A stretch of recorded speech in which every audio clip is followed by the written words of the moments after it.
The Holy Gospel according to John, the first chapter. Glory to you, Lord.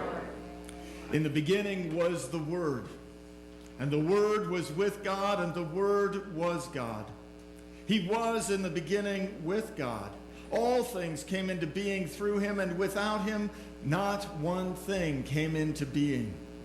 What has come into being in him was life, and the life was the light of all people. The light shines in the darkness, and the darkness did not overcome it.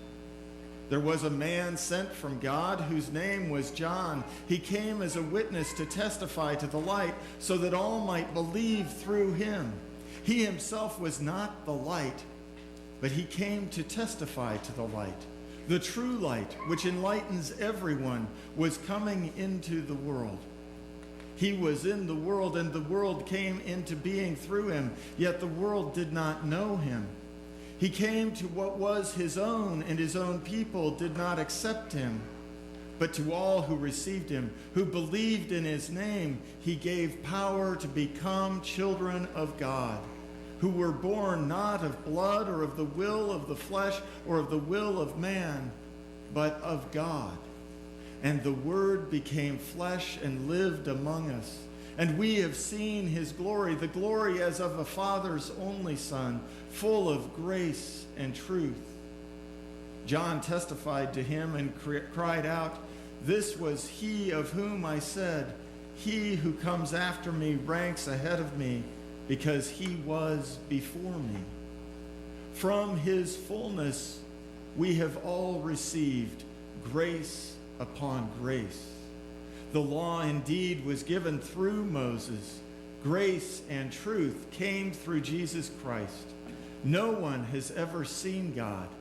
It is God, the only Son, who is close to the Father's heart, who has made him known." The Gospel of the Lord. Praise to you, Lord Christ. You may be seated.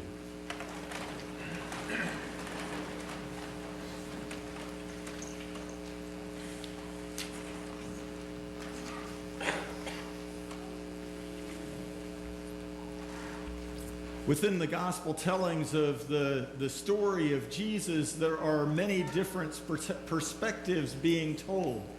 And it's important for us to kind of pay attention to how that plays out. Some students of the Gospels will tell you that only 2 of the Gospels have any story of Jesus' birth. Of course, we heard Luke's telling of that story on Christmas Eve when we all gathered around, and we heard about Mary giving birth to that child and laying him in a manger. We heard about an angel host on the hillside and shepherds who came to praise Jesus, and they went back and glorified God in all that they were doing. A wonderful story. In many ways, Luke is very concerned about making sure that Jesus is identified with a very particular place, with Bethlehem. And that Jesus is identified with very particular people, with Mary and Joseph. And he's very concerned that we are clear about the time. That Jesus was born in the time of Augustus, when a census was being taken. Now, on the other hand, we have Matthew's gospel that tells us the story of Jesus' birth, but the perspective is a little bit different. The focus is less on Mary and more on Joseph. And we hear how an angel comes to Joseph over and over again, telling him what to do. And we hear that Jesus is born in the time of Herod. And Herod was, well, to say the least, paranoid. Paranoid so far that he would go to ordering his people to go out and kill all the babies. We heard that last week. Each of those stories is told from a particular perspective so that we can understand the particulars of who Jesus is and when he was born and what each of those authors wants us to understand about who he is. Matthew certainly wants us to hear that Jesus is the fulfillment of all that God has promised through the prophets.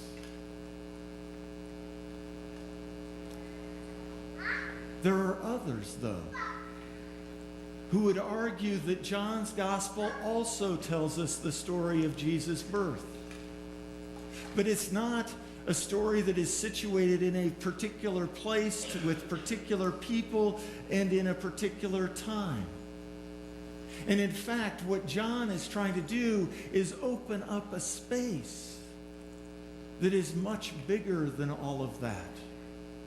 And so John tells us a story of how Jesus came to be by starting, in the beginning was the Word.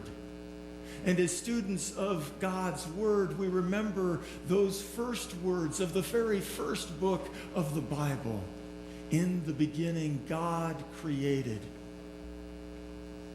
With John's word, he connects us with the very beginning of what God is doing, and he invites us to recognize that from before that creative moment, Jesus, the Word, existed. He helps us to recognize that that Word was with God. In fact, that Word is God.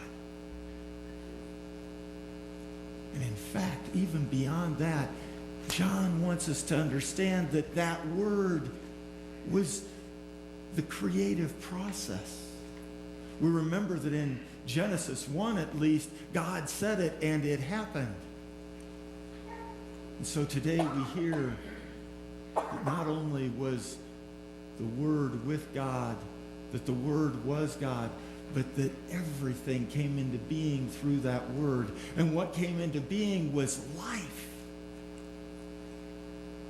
And that life was the light for all people. It's a powerful promise that Jesus was from the very beginning, that the Word was from the very beginning. Now, remember, John isn't going to be about telling the story like all those other guys did. He has a very different perspective or commitment. And so what we heard this morning was kind of his introduction to the gospel. 18 verses of a summary or an overview of what the rest of the story will look like. And so if we go to the end of what we heard today, we hear that no one has seen God. But through God the Son, indeed, God is revealed. And remember that that Son is near to the Father's heart. And so, from the very beginning, indeed from before time, before creation, all the way to the end, we have the promise that the relationship of God, indeed the relationship between the Father and the Son, is co-eternal. Instead of locating us in very particular time, John's gospel encourages us to recognize that this event is timeless. Then going back towards the beginning, the second thing that this author wants us to hear is that there are witnesses to this light. There are witnesses to this event. One particular witness by the name of John the Baptizer. He came into the world to bear witness to who Jesus is, and he pointed to him. But John's gospel wants to make sure that we're very clear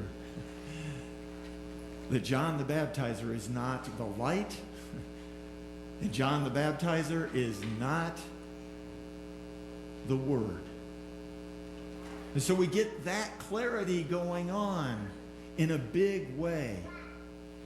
And we hear that indeed the true light was coming into the world. Now, if I were the kind of guy who would have you outlining the first chapter of John, then maybe what we could do is we could jump back to the end of this prologue, the end of this introduction, and look at the second to last thing that this author tells us. Because as a mirror to hearing that John the Baptizer is not the Word, is not the Christ, we hear that indeed the Word became flesh and lives among us, dwells among us. What we hear is that indeed that very Word that, remember, it was with God, it is God, it was from the very beginning, and that Word reveals God to us in the fullness of all things. That Word took on our very flesh and bone, took on our breath, our blood, our way of being, and came to live in our midst.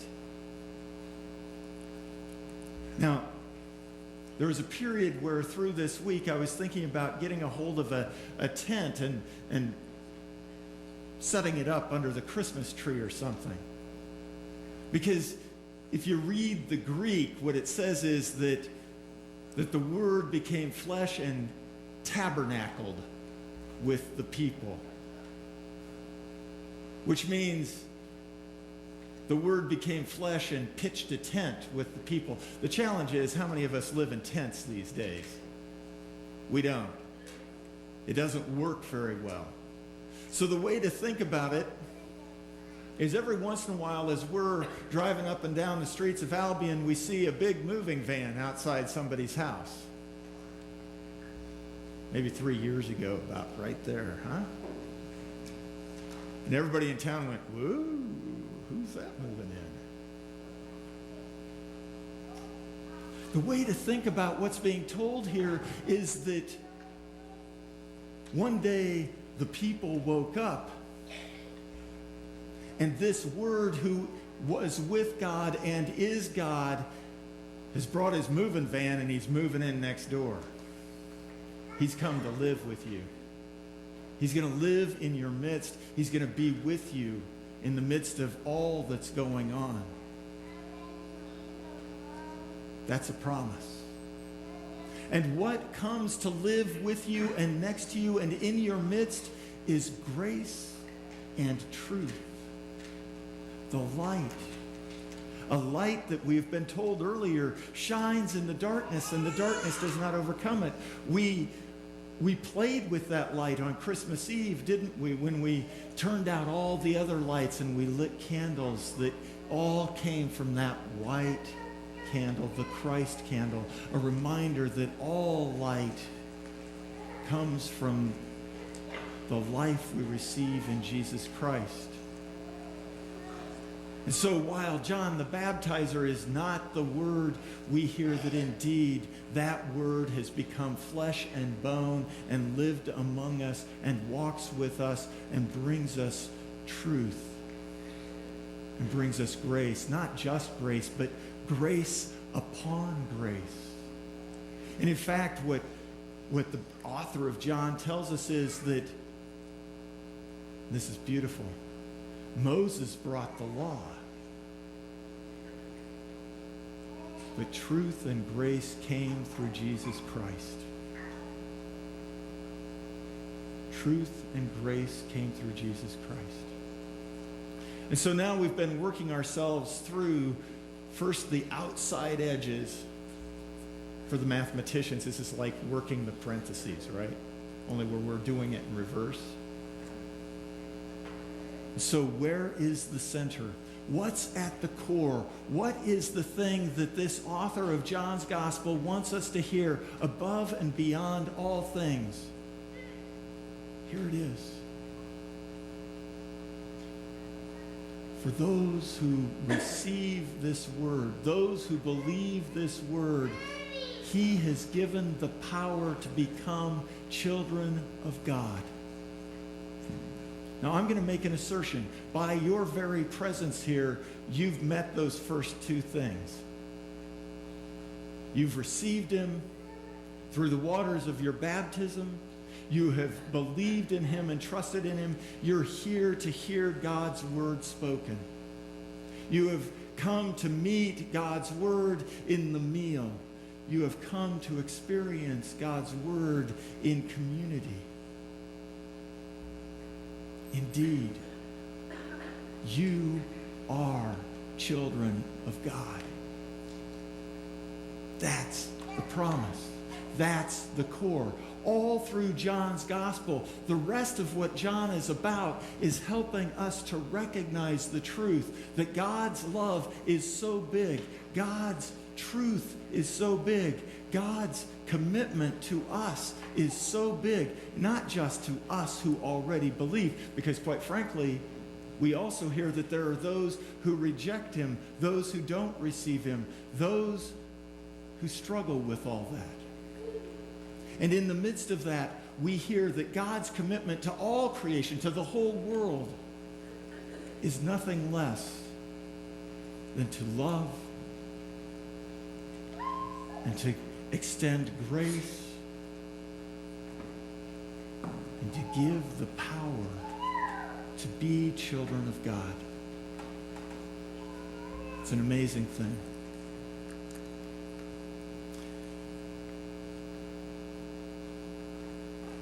Now I'm going to ask you to do something. Some of you are going to resist. I can already see the smirks on your face. It's like, yeah, right. You see, sometimes our identity is something that we get from outside of us. People give it to us, right, in some ways. Sometimes it comes from what we do or have done. And some of us have pretty good stories, right? Some of us have more history than others. Sometimes our identity comes from where we come from. Whether it's where we're born, or whether it's what family we come out of. I remember the look on a few faces when I was standing up here about 3 years ago, maybe a little more. And somebody asked the question, said, so where were you born? And I said, well, I was born in Newman Grove. And all of a sudden a few faces went, oh, okay. He might be okay. Sometimes that identity comes from the work we do, the employment, those kinds of things, right? The career. Those are all descriptors of who we are. They describe us in terms of kind of external things. But what I want you to be clear about is that there is a truth that goes beyond all of those external things, all those descriptors. And that truth is the truth that John's gospel, that this prologue, that this introduction to John's gospel wants us to hear. And so on this 12th day of Christmas, as we prepare to turn the corner into a new season, the time after Epiphany, when we come to this turning of the page, I'm going to ask you, starting tomorrow, to do something. And to do it at least until the end of January. But if you want to continue it all the way through to the end of this time after Epiphany, that's cool by me. All right, I'm good with that. But you see, there are all kinds of reasons why you aren't going to want to do it. All right? One of the reasons is it's too easy. Another reason is it's going to seem kind of silly to some of you, maybe even childish. I'm just going to give you all those reasons right now. I could give you all kinds of reasons. Some will say, I don't have time. But I want to ask you to do this in spite of all those voices, all of those things that would say to you, don't do this. I'm going to ask you to do it anyway. Because somewhere in the midst of this, I believe there's one reason to do it. And that reason to do it is nothing less than it is the truth. So what I'm going to ask you to do, starting tomorrow, we're going to practice today. You knew that. I'm going to ask you, starting tomorrow, to look yourself in the mirror. Yeah, I see people recoiling already. Oh, man. Look yourself in the mirror and say, I am God's child, deserving of love and respect, and God is going to change the world through me.